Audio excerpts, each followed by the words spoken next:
If you like to ride your bike on some pavement and some dirt, what tire width should you be running? Today I'm happy to have an expert on this very matter here in the house, Jos Husby, Director of Global OEM Sales and Product Vision at WTB. Good to see you, Jos. How are you? And what tires are you running on your bike?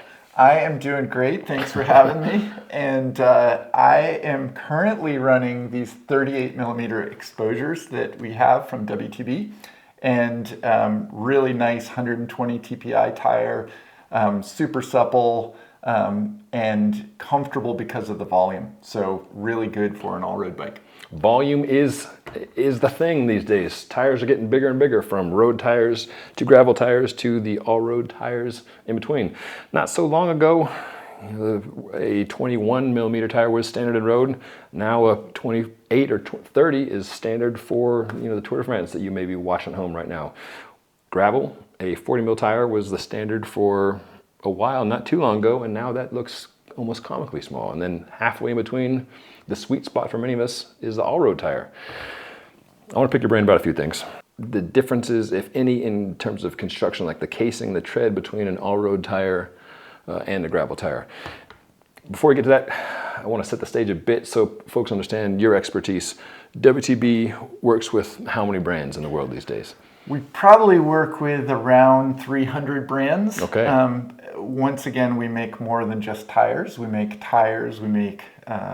saddles, we make rims, we make wheels, we make a lot of different accessories, sealant. So yeah, that's a pretty broad spectrum of customers. Some might buy tires, some might buy saddles, some might buy wheels, some might buy all of those. Sure.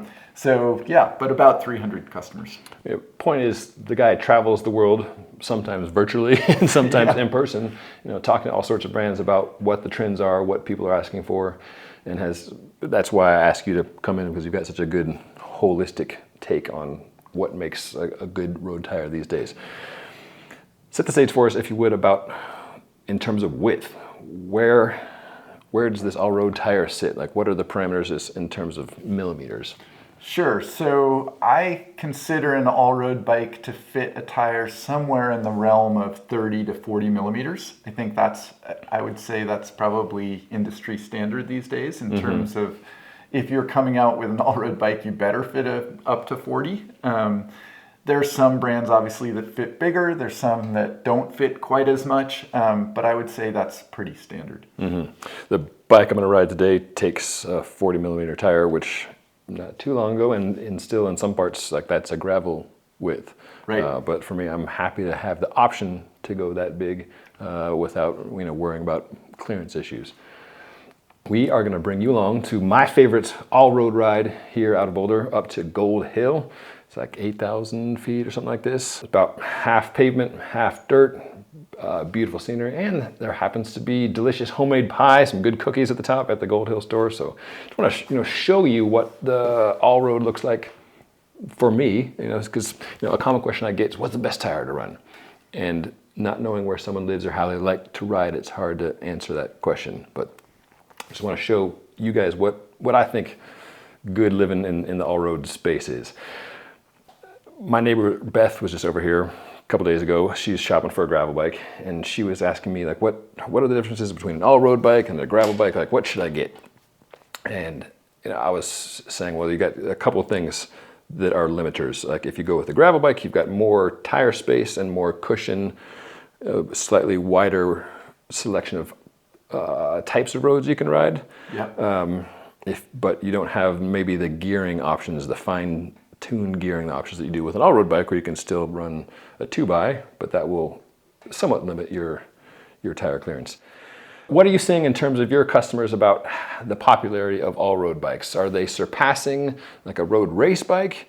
Like, where's the market these days in terms of the bulk of the numbers? It's a good question. The road bike market today is doing well. And when I say road bike, I'm going to include all-road in that category, because I think, and that's two different bikes. There's road racing and then there's all-road. And I think that it's popular because I think, just to your point, you have a greater gear option, being able to run a 2x in the front, so having just a little bit more sort of control of your gears, I guess. And you don't need, not everybody needs to lug around a 50 millimeter tire. I mean, I always say, living where we do here in Boulder, most consumers don't want a tire that big because we have to go uphill too. And not everyone lives in Nebraska or, you know, so to me, an all-road bike is an excellent option for the lion's share of people. Gravel bikes are a hoot. I mean, that's why I've been making my living with this. But I also love a good road bike. And for, like you mentioned here in Boulder, Colorado, a lot of the roads are buttery smooth. I just did a video recently about how the roads are made with magnesium chloride. And I got a number of comments by people saying, like, that is not at all what our gravel roads look like. Right. You know, it was like North Carolina or Missouri. Like, no, we think of like big, chunky, gnarly rocks where you do need a big, heavy tire, but you don't necessarily always need that much rubber. And yeah, a fun, light, nimble road bike feels pretty darn good. Well, I'll tell you, the bike that I ride, I am on a BMC Cayuse, and it's their gravel race bike. Yep. But it is really my road bike. I don't have a road bike anymore, and so I kind of call it a glorified all-road bike, even though it's considered a gravel bike, because the geometry is great. It fits a big enough tire, but it really kind of suits my needs for, you know, especially around here where there is a lot of dirt. Do you feel like you're giving up anything in terms of gearing? Like, what's your configuration? No, I run a double on it. Yeah. And so no, definitely not. I have a separate gravel bike that is more dedicated to gravel, so I can run bigger tires and run 50s on that, or 50 and a 45, that kind of combination. And there I run a 1x. So that's a different bike. It's still fun, and I still ride it a lot. But this is, you know, we have a lot of choice around here. Thankfully, we're very fortunate with the roads we have. Yeah, we're spoiled. We are spoiled. Speaking of, let's stop yapping and get out there and go ride. Sounds good. Let's do it.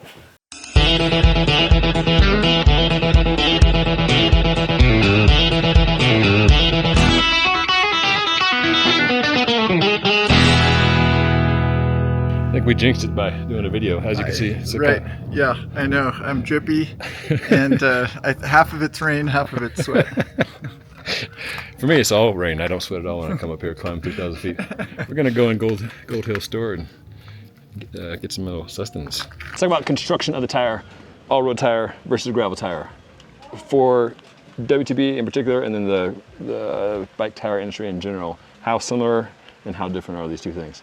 So road tire, a sort of traditional road tire, you don't tend to have as much protection as you might have on a gravel tire. Sure. Gravel tire, you might do a bead-to-bead casing kind of protection, so a protective layer that goes all the way around the tire, or 3 different pieces of protection, 2 in the sides and 1 under tread, where on a road, like an all-road tire, you can get away with maybe a little bit less because you're not going in on maybe as adverse conditions. I mean, they make tires like that, but the whole concept is like, how do you make the most comfortable tires? Sure. So less protection equals more comfort. Sure, and better, more supple ride. So Yes. what I think of as like a all 4 seasons tire, like a gator skin or something like that. Right. It's great when you're riding home in the rain and you don't want to stop, but it doesn't necessarily feel so great compared to like a nice, really thin, supple race It's tire. a little more garden hose-like as opposed to high thread count and feeling the, you know, every undulation, every rock. And Talk about TPI, threads per inch. Is it correct to think that higher equals better most of the time? I know it's not always the case, but my ignorant understanding and feeling is that, you know, the higher the thread count, the more supple it is because the less rubber there is. That's correct. Okay.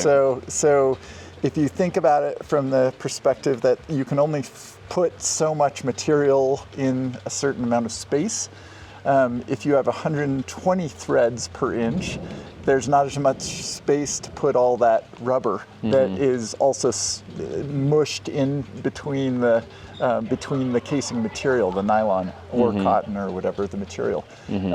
Where if you have 60 threads per inch, the threads are potentially the same size, but there's more rubber in between. So that's why the 60 TPI tire is also heavier, because rubber is heavier than material, than a thread. Do all tire companies count their TPIs the same way? Because sometimes you can have 120, and if you stack 2 layers, 120, that's 240. Right. So yeah, there's. How are we to judge? Some of that is marketing. Okay. But 120. It's once you get up above 120 TPI where you start seeing the stacked threads and higher thread counts. I'd say like 170, 180 TPI. You're seeing that in some more performance tires now. That's maybe the maximum that you get where it's like 1 layer. Okay. What's the highest TPI you'll see in a gravel tire? I think it's 170 that I have seen, but 120 seems to be kind of the standard for a good casing gravel tire. For this ride today, how different does it feel to you coming up on an all-road tire versus a gravel tire, and how different does it feel going down an all-road tire versus gravel tire? Very good question. I mentioned to you earlier, but I rode up here this weekend and I rode up on my gravel bike, so it was a good comparison to today. And there's no question, I definitely felt like we were going faster today, being on a smooth tire as opposed to a knobby tire. Also, I think the bike is a little lighter that way, and something I appreciate about an all-road bike. We also had some wet roads, so that made for some hero dirt. But I think going down, it will be a little bit more tenuous, as opposed to having a little more traction when you have tread going down. So. So like everything in life and like everything on a bike, it's a balancing act, right? Turns out you can't have it all the time. Yeah. Like you can't have your cake and eat it too and have sunshine, but we're going to eat our cake now. Yeah, look at this. Hopefully the sun will come out. Look at this, we've got some cake. Yeah, carrot cake. If you've not been to Gold Hill, by all means, come up here to Gold Hill store. It's fantastic. They've got Wi-Fi, they've got an espresso machine, fresh baked goods. I had this weekend, I had a salmon roll. Oh, wow. Fresh made croissant with salmon inside. And it's good living up here, but it's raining, so we're gonna let's go inside. Let's go. All right, back home. Nice and dry in here. Not so dry outside. Not the day for the filming footage that I had in my mind, but c'est la vie. Hopefully this video was of interest and of use in defining where all road tires sit in between road tires and gravel tires. For around here, something like this 38 mil slick, it's pretty good. I did a video recently on the 42 millimeter Corsa Control. Have some more on that tire coming up. It kind of straddles the line between an all-road tire and a gravel tire. That comes exclusively, at least for this year, on the Cervelo Sparrow 5 bike hanging up over there. Some people call that a road tire. Cervelo is calling it the fastest gravel tire you can get in terms of aerodynamics, not necessarily rolling distance, but point is, there's a lot of different ways to skin this tire cat. Let me know what questions you have. I'll do my best to answer them. I may punt some of the questions to Yos if they're more technical. Got more tire talk coming up. Right now I'm editing a video on the Victoria HQ visit that I did a couple weeks ago. A lot of cool stuff there, both their indoor lab and their outdoor test tracks. If you want to save 10% on tires from just about any maker out there, including WTB, including Schwalbe, Michelin, Conti, Maxxis, you name it, go see my friends at biketiresdirect.com and use the code THERIDE for 10% off your order. Yes, they've got all sorts of tires, and they've got all sorts of clothing and tools and stuff from my friends at Silco. The code again is THERIDE, and that works at biketiresdirect.com. Whether you like your tires all road or gravel or road, just get out there and enjoy the ride.